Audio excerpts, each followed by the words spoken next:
Hi everyone, I'm Kian Benedict Gineri and I'm 20 years old and my course is Bachelor of Science in Computer Science and my specialization is Digital Forensics.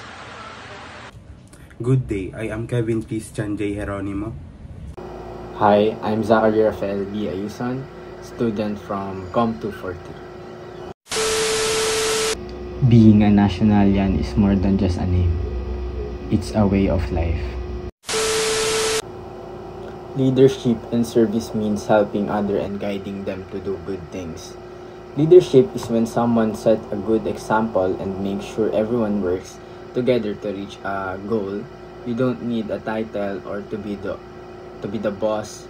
You just need to act responsibly and inspire others. And service is about giving your time, effort, or help to people who need it. It can be volunteering, joining cleanup drives, or simply helping a classmate. When you put them together, leadership and service means using your influence to make a positive difference, not just for yourself, but for others too.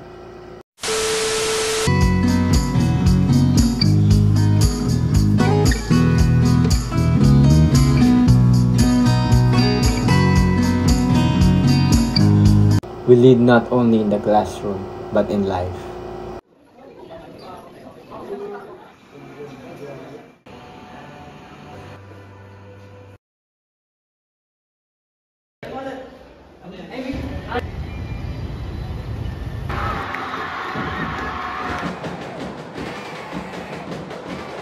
We celebrate our differences and grow as one family.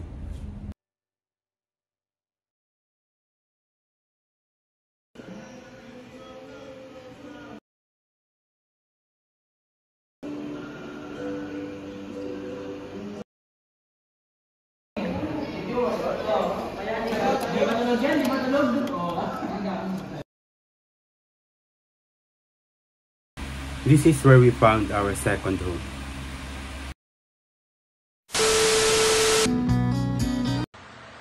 We are proud to be Nationalians because here we become more than a student.